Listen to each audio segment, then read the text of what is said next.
야곱의 이야기가 나와 있는 이 본문 말씀은 예전과 그리고 현대에 읽는 방법이 많이 다르겠다라고 싶습니다.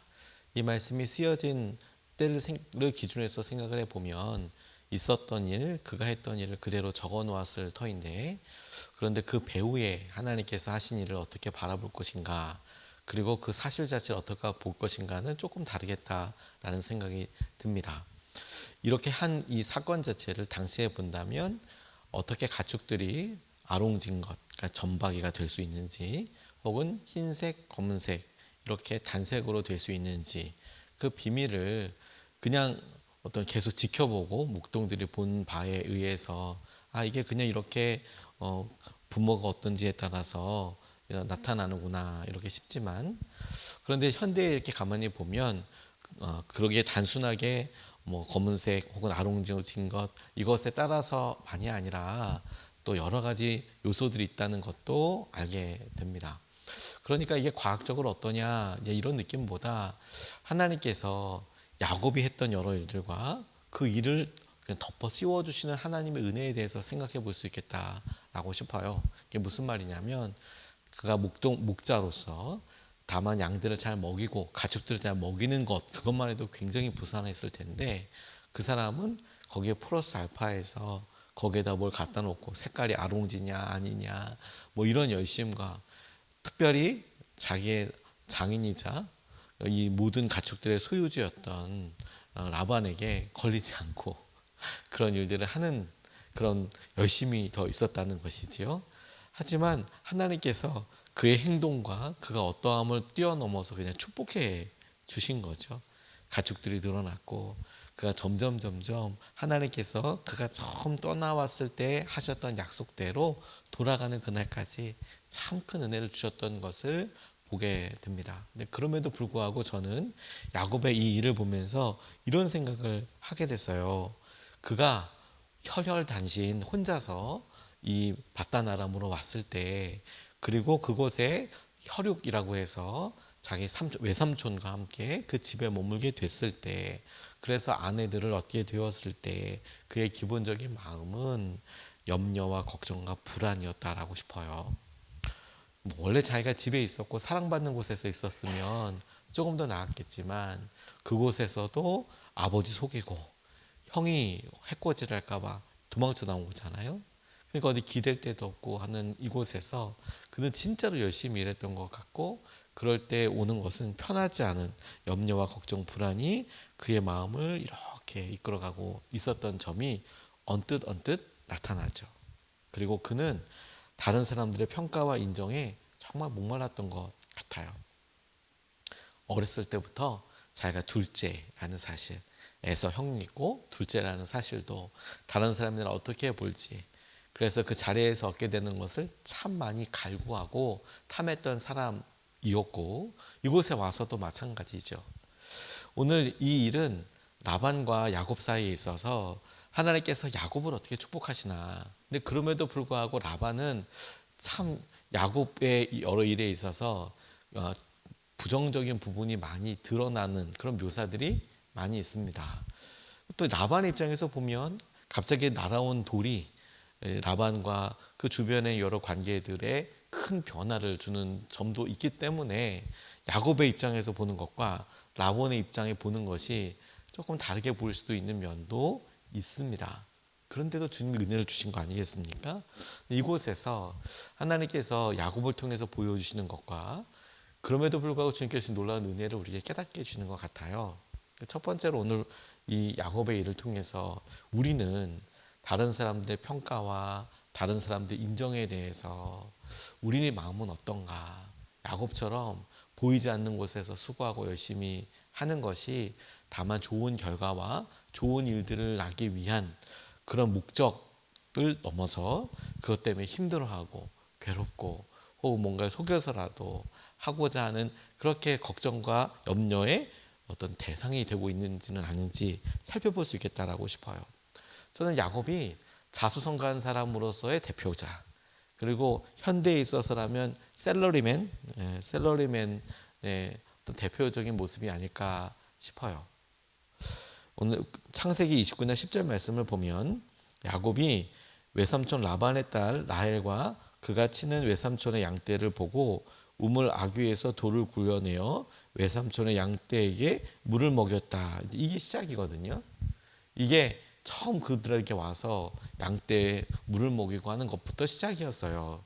근데 참 기구하지 않습니까? 야곱은 집에 있을 때 바깥에 나가서 양치는 것을 좋아하지 않았어요.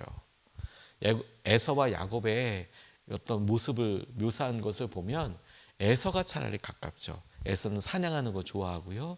바깥에서 이렇게 양치고 소위 당시에 어떤 성의 역할이 있었을 때 굉장히 남성스럽고 외적인 일을 많이 했던 사람입니다. 반면에 야곱은 어머니 리브가와 더 친하고 집에서 요리도 하고 그래서 그의 첫 번째 어떤 장면을 보면 팥죽 붉은 죽을 쑤어서 에서와 이야기하는 장면도 나오지 않습니까? 그러니까 그는 이렇게 양을 돌보고 이런 것을 안 해봤다라고는 할 수 없지만 좋아하는 사람은 아니었던 것처럼 보여요. 묘사가 되고 있습니다. 근데 처음 이 바다나람에서는 뭐부터 시작합니까? 양 먹이는 것부터 시작이 돼요. 앞으로 그에게 펼쳐질 약 20여 년의 일에 대한 어떤 모습이라고도 싶어요. 사랑하는 일을 얻기 위해서 7년을 바꿨습니다. 그래서 라헬과 결혼하겠다 하고 했지만 한번 속습니다. 그래서 레아와 결혼하게 되고 또 7년을 일하게 됩니다. 총 14년을 일하게 돼요. 그런데 14년 아내를 얻기 위해서 열심히 일을 했지만 안타까운 것은 자기가 이제 아무런 재산이 없는 것이죠. 그럼 난 어떻게 해야 되겠냐. 이제 그러면서 6년의 시간을 더 일하게 되는데 그 6년은 순전히 자기의 자산 증식을 위해서 아무것도 없으니까 그래서 이제 일하게 되는 그 시간에 진짜 엄청난 축복을 받게 된 거죠. 그가 내세울 수 있는 것은 같은 핏줄이라는 것 하나밖에 없었어요. 우리 어머니가 리브가다. 리브가의 오랍이었던 오빠였던 나반에게 자기 외삼촌에게 내가 그 리브가의 아들이다. 처음에는 그랬지만 여러분 그게 14년 정도 지나고 나면 어떤 의미일까요? 그렇죠? 그러니까 더 열심히 혹은 자기가 해야 될 여러 일들에 대해서 더 많은 생각을 갖고 있었던 것이 틀림없습니다. 근데 그는 정말 힘들게 한 것은 온전한 평가를 받고 있지 않다라는 생각이 아닐까 싶었어요. 자신이 아들로 살았는데 이제는 사위인데 그런데 사위도 자식인데라고 말하고 싶지만 달랐어요. 달랐어요. 나도 자식인데 이렇게 듣기에는 별로 그렇게 인정해주지 않았습니다. 성실했지만 제대로 된 평가를 받지 못했어요. 창세기 31장 7절 말씀을 보면 그러나 장인어른께서는 나에게 주실 품삯을 10번이나 바꿔 치시면서 지금까지 나를 속이셨소. 그런데 하나님은 장인어른이 나를 해치지는 못하게 하셨소. 이렇게 라반과 이야기하는 장면이 나오거든요. 그가 바른 평가를 받았다면 그에게 정당한 어떤 자산과 혹은 월급이든 계약이든 약속이든 그것이 잘 진행이 되고 양쪽이 다 분명히 승승장구했을 텐데 라반이 속상했는지 왜 너는 잘 되고 나는 안 되니? 그래서 10번이나 급여 체계라고 할 수 있잖아요. 요즘은 약속을 어기거나 바꾸거나 했다는 것 아니겠습니까? 근데 그때마다 야곱의 마음을 생각해 보면 이게 내 수고에 대한 바른 평가야? 이게 지금 내가 받아야 될 바른 대우야? 라고 생각하게 되는 것이죠. 저는 바로 이 마음에서 우리가 이 시간을 살아가면서 남편에게, 아내에게, 자녀에게 혹은 우리가 직장에서 우리 자신이 제대로 된 평가를 받고 있는가? 혹은 내가 억울해라는 느낌이 들 때의 마음과 퍽 닮았다라는 생각을 하게 됐어요. 야곱의 마음이 열심히 하고 수고하지만 그의 열심과 수고에 반해서 그가 누리고 있는 것들은 참 고단했구나, 고단했구나, 힘들었구나 이런 생각을 해보게 돼요. 근데 아이러니한 것 한 가지가 있습니다. 그게 뭐냐면 그가 분명히 집을 떠났을 때 벳엘에서 하나님을 보잖아요. 꿈을 꾸는 가운데 천사가 오르락 내리락 하면서 하나님께서 그에게 약속하신 음성을 분명히 듣습니다. 그런데 그 다음 하나님과의 조우, 하나님께서 하셨던 말씀을 이렇게 생각해 보면 나중에 다 이끌고 가족들을 다 이끌고 다시 야복나루를 건널 때 그때 하나님과의 조우를 하게 돼요. 만남이 있습니다. 그래서 그에게 이스라엘이라는 네가 겨루 이겼다라는 그런 이야기를 듣게 되죠. 그 사이를 가만히 보면 그가 라반에게 이야기하는 장면에서는 혹은 아내들에게 이야기하는 장면에서는 하나님이 축복해 주셨다 이런 이야기가 나오지만 근데 그 어느 곳에서도 그가 하나님께 예배했다 하나님을 의지했다라는 얘기가 나오진 않아요. 저는 그 부분도 퍽 중요하다고 싶어요. 왜? 하나님께서 그에게 사실은 그의 믿음보다 그의 부르짖음보다 더 많은 은혜와 축복을 지금 주고 계시는 거거든요. 더 많은 축복. 안 찾았다 이렇게 생각하기보다 그가 하나님을 향하여 떠올리고 기대하는 마음보다 말도 안 되게 하나님께서 은혜와 축복을 주셨다라는 거거든요. 그리고 여기서 우리가 오늘 바라봐야 될 중요한 믿음이 있다고 싶어요. 여러분 우리의 수고와 우리가 생각하기에 왜 우리는 이렇게 인정받지 못하지? 왜 우리는 지금 이렇지라고 우리가 생각할지는 몰라도 근데 우리가 보지 못하고 알지 못하는 곳에 하나님의 일방적이고 놀라운 은혜가 저와 여러분들에게 지금 함께하고 계시는 거예요. 야곱에게 그거 보여주는 거라고 싶어요. 그가 줄무늬 있는 걸 뭐 아롱진 걸 뭐 하고 뭐 이랬든지 간에 수고는 대단했을 것 같아요. 그가 힘들었을 것 같아요. 어려웠을 것 같아요. 그런데 그럼에도 불구하고 하나님은 그 수고, 그 열심이 헛되지 않도록 적어도 하나님은 그를 덮어주고 계셨고 그에게 거의 일방적으로 편을 들어주셔서 라반이 생각하기에도 내 거 뺏어서 저거 다 주나 보다라고 생각할 정도로 그에게 일방적으로 은혜를 더하여 주신 것이죠. 가만 생각해 보면 라반이 마음을 바꾸고 아마 선한 마음으로 그래 네가 잘 되기를 이렇게 바랬으면 아마 본인도 자기의 삶에서 하나님께서 더불어 축복해 주시는 것을 같이 누리지 않았을까 싶어요. 왜냐하면 양떼라는 것이 그냥 혼자만 이렇게 한 무리만 이렇게 하는 게 아니라 같이 봤으면 같이 큰 이런 게 있을 텐데 안 뺏기려고 하니까 그런 시선으로 보니까 야곱은 잘 되고 자기는 안 되는 것처럼 보여진 거겠죠. 하나님의 은혜, 하나님의 마음, 비교와 경쟁이 아니라 하나님이 주시는 마음을 좇아서 가는 그런 것에 대한 눈이 이렇게 열려야 되겠다라고 싶습니다. 그런 의미로 보면 오늘 보이지 않는 도움의 손길, 하나님이 사랑하시는 사람을 보게 되는데 41절에서 43절까지 말씀을 보면 야곱은 튼튼한 암컷들이 교미할 때에는 물 먹이는 구유에 껍질 벗긴 가지들을 놓아서 그 가지 앞에서 교미하도록 하곤 하였다. 그러나 약한 것들이 교미할 때에는 그 가지들을 거기에 놓지 않았다. 그래서 약한 것들은 라반에게로 가게 하고 튼튼한 것들은 야곱에게로 오게 하였다. 이렇게 하여 야곱은 아주 큰 부자가 되었다. 야곱은 가축대뿐만 아니라 남종과 여종, 낙타와 나귀도 많이 가지게 되었다. 이렇게 이야기하고 있어요. 저는 이 설명과 이 고백이 열심히 야곱은 일했구나. 그걸 알게 하기도 하고 동시에 그의 삶을 그의 마음과 형편이 열심과 그런 자기에 대한 그 다른 열정이 있었지만 그것을 넘어서는 하나님의 일방적인 은혜와 축복이 있었겠구나. 여러분 우리가 야곱처럼 열심히 한다고 무조건 다 잘 되지 않는다는 것을 이제 우리는 알지 않습니까? 그럼 안 되는 사람은 열심과 열정이 없어서 안 되는 겁니까? 아니죠. 모르죠. 사실 몰라요. 열심과 열정이 있지만 안 되는 사람들도 있잖아요. 하나님의 은혜가 이렇게 덮어져서 가는 사람들도 우리가 보잖아요. 야곱의 삶을 가만히 보면 그의 전환기 가장 고민하던 시기에 하나님은 다시 한번 그에게 나타나세요.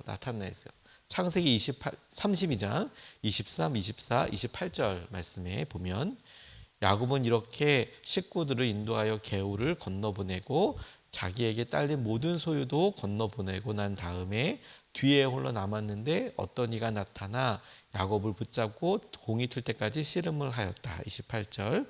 그 사람이 말하였다. 네가 하나님과도 겨루어 이겼고 사람과도 겨루어 이겼으니 이제 내 이름은 야곱이 아니라 이스라엘이다. 이렇게 말씀해 주실 때 여러분, 놀라운 것은 주님께서 너 싸워서 이겼다라고 이렇게 이야기해 줄 때 이것을 그가 야복나루에서 만났던 그 씨름, 그 장면을 국한해서 그래 네가 이겼다 이렇게 자연스럽게 해석하지요. 그런데 거기에 하나 더 덧붙여서 그의 지난 여러 여정을 보고, 야 그래 네가 그렇게 형과 아버지를 속여서라도 네가 그렇게 장자의 축복을 받고 싶었지. 그래.